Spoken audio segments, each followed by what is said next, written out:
Oh boy, this is the Sony ZV-E10. This is the Canon R10. Wait, there's another one. This, you probably know from the thumbnail, is the Nikon Z30. It should be called the Z10, am I right? To go along with the ZV-E10 and the R10. Doesn't matter. These are entry-level offerings from 3 of the major companies, and I figured for the first of many tests that I will do, I will put these guys out for a low-light test, because everyone loves low-light tests, so let's get into it.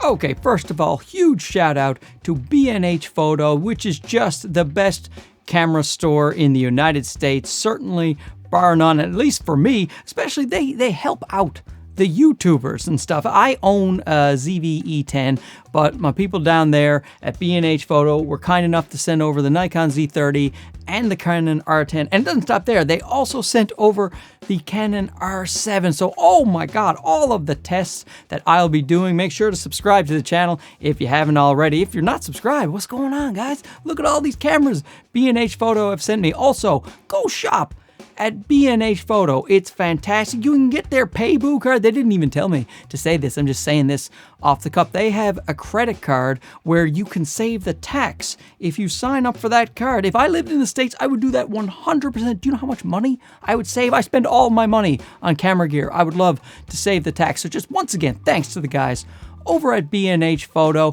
And now let's get into the low light test. We're gonna go outside in the old yard for a real practical test, not just in the studio watching noise grain, but actually how it would look if you were outside with these kit lenses. Now remember, the kit lenses are not fast lenses. They go to f3.5 on the Sony and the Nikon. They go to f4.5 on the Canons. So you definitely want to get faster glass than that. But right now, we're just going to do a test with the kit lens, and here we go. Okay, so now we're doing the low light test. We have the Nikon Z30, the ZV-E10 up there, the Canon R10, and an iPhone just here as a litmus test, just to show you the difference between these cameras. Now, we're just using the kit lens here, so you should be using better lenses, faster lenses in low light situations. But since I have the kit lens to all these cameras, and a lot of people will be buying the camera with the kit lens, I figured let's just test it out. And right away you're going to see that the field of view is quite different. That's because the Canon has a 1.6 times crop compared to full frame, and the Sony and the Nikon have a 1.5 times crop. And also the R10's lens only goes to 18 millimeters on the wide end, and the Sony and Nikon goes to 16 millimeters on the wide end. So we're going to have a much wider field of view here. You're also another disadvantage for the Canon here is that its lens not only goes to 18 millimeters, it starts at f4.5, whereas these guys start at f3.5. So they're going to have an advantage in low light when it comes to the kit lens, as well as wideness when it comes to the kit lens. But anyway, this is just, if you're taking them out of the box and you're going to use your kit lenses, this is what you can expect to see. So let's turn our lights down. So now the lights are down at 50%, and I am maxed out at 32,000 on the Sony, maxed out at 25,600 ISO on the Nikon, and we'll see about the Canon. I can still see the image on all of the cameras, so that's saying something. It's pretty good. So now the lights are down at 30%. Of course, we don't have much of an image at all on any of the cameras, but this is extremely low light conditions with kit lenses. So let's just see what we have. Hey, let's turn off the lights, shall we? Just for fun. Here we go. And now the lights are off. Can you see anything? I can see a little bit on the Nikon and Sony screens, and a tiny bit on the Canon, and I have no idea what the iPhone is doing. Okay. Now, because the Canon lens only goes down to f4.5, let's do that test all over again, but we'll start everybody on the level playing field of f4.5,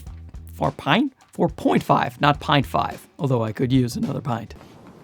So now we're going to test all of the cameras. The equivalent f-stop here, we have f4.5 on the Nikon, f4.5 on the Sony, and 4.5 on the Canon. We should have much faster glass when we're doing low light tests like this, but this is just to show with equal f-stops how the cameras do. So let's turn the lights down a little bit, shall we?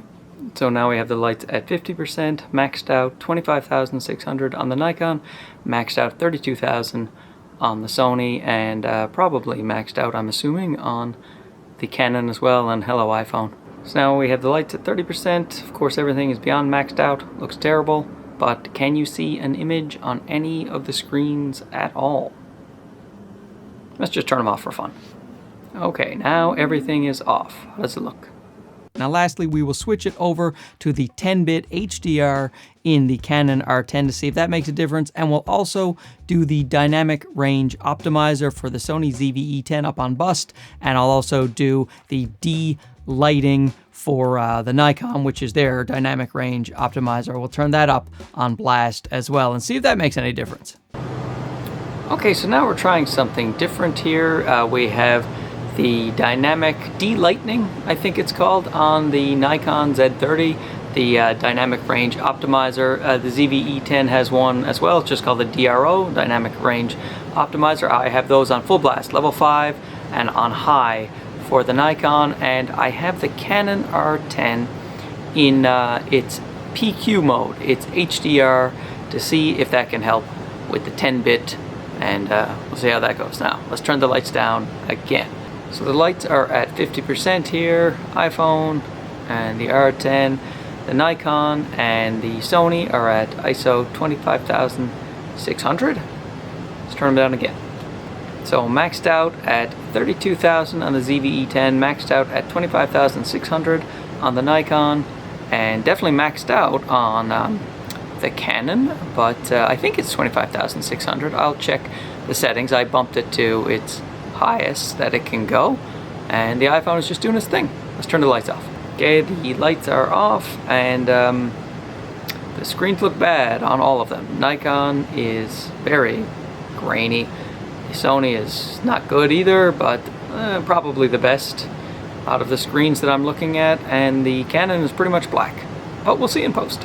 So there you go. What do you think? Leave it in the comments below. Also, ask some questions. Talk about what you want compared with these three cameras. I have a lot of work to do, so I will, factor in your suggestions. Well, I'll take your suggestions, and then I'll throw them away, and I'll do what I want anyway. So anyway, thanks for watching. We'll talk to you again soon. Okay, bye-bye. Hey, but since you're still here and you seem to like Lowlight Tests, why don't you check out this video right here? Another Lowlight extravaganza. You're welcome. See you later now.